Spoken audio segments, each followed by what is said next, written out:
This has got to be one of the most bizarre films I think I've seen since Mulholland Drive or Donnie Darko.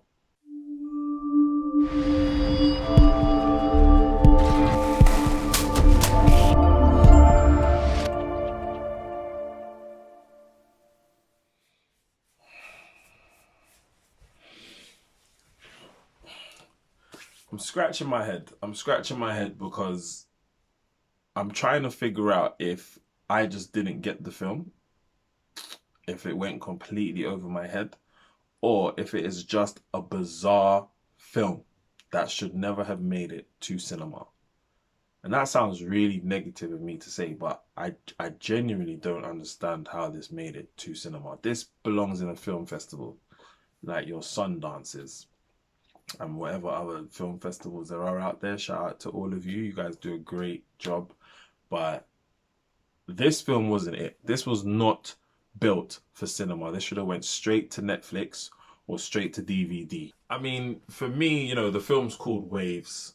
So, and looking at the film, I'm guessing, right, that the film is basically about the ripple effects, the waves that are created in people's lives from other people's decision making.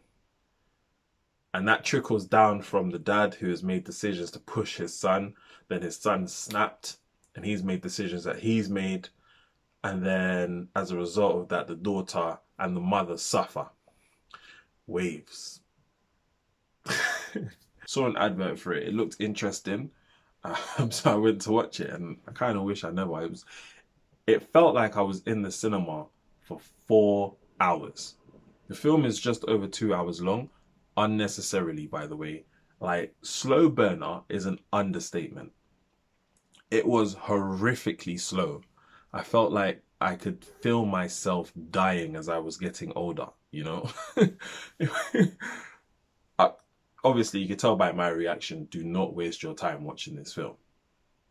Just don't. Just don't. Just don't.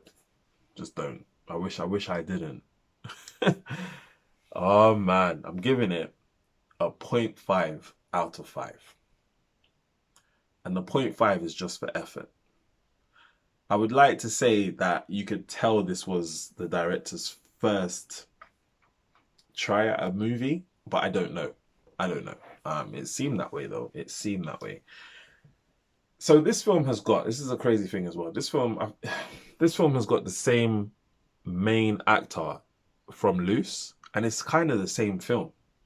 So it's weird that this actor's already been typecast for this kind of film, which again, I don't know what the genre is. I'm confused by it. Is it a psychological thriller or a psychological drama? I'm more leaning towards drama, but again, I don't know. So if you've seen this film and if you've seen Loose, please let me know. Let's have a conversation. Let's figure out what the hell was going on in this film. Brief synopsis. Family of four. Yeah? Husband, wife, son, daughter. Now, I get the impression that the son is looked after by the father and the daughter is looked after by the mother. And they don't cross. Like, you do your thing with your daughter and make sure she gets her grades and excels. And I'm going to do my thing with my son and make sure he gets his grades and excels. That's kind of the vibe I'm getting, right? It is also clear that the son is not happy. He's just not happy. He is being pushed to his limit, in a positive way, or what could be deemed as a positive way. This is what's crazy about this film. So the dad wants the best for his son, but then see now I'm thinking, is it abuse? Is it abuse? Because he was in wrestling, he does American football, he does basketball, um, he does academically, he's on fire as well. He does all these extracurricular activities. His dad gets him up at like 4 o'clock in the morning every morning to go for a X-mile jog. He's got a girlfriend he's trying to spend time with. He also works, this kid, and he's a teenager. He's really trying to not let his father down. But at the same time, his father's trying to instill in him the work ethic and to let him know, yo, we're black. Like we have to work 10 times as hard as them just to get to where they are. So you cannot slack, you cannot fail. Again, it's the same kind of thing that was in Loose. Um, However, the son has a few things happen within a day that kind of pushes him over the edge. He manages to injure himself and he finds out he's going to be a father. And the girl's not getting rid of it, which pushes him over the edge. And then, boom, he snaps basically. He snaps. And this is halfway through the film, right? He gets sent to jail.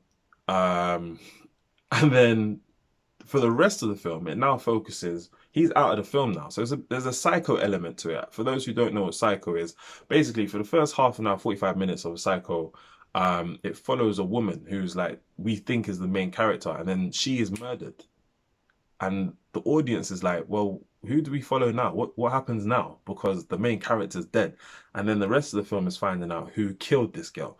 So it was something that's never been done before. I think in the 1940s, I think. Or maybe even sooner than that. Don't quote me on that. But again, if you know, leave a comment. Let me know. Correct me. But yeah, so this film kind of had that element where, you know, we follow this guy, and then he snaps. Something happens. He disappears out of the scene. We now follow someone else, and it's like a tag team. He's kind of gone up to his sister and said, "Right, I'm done. The rest of the film is you." And then we follow the girl. And get her point of view of living under such strict rules from a dominating father, but also a mother who works hard and is apparently never there. But then it also then kind of follows on onto her boyfriend. It's crazy. It's crazy. The film is like a spider web or like a cheese string. You know, like at the top is it's base, and then you could peel strings from it, and they all lead to different stories. There's all kinds of things going on in this film, and I just think it was too much. It was too much. I was lost, and I couldn't wait to leave. I could not wait to leave. So that's it from me. That's it from me. Don't waste your time. Just don't waste your time. Save your money. Leave it alone. Okay? Thank you for watching. If you haven't already, please subscribe. Take care. All the best.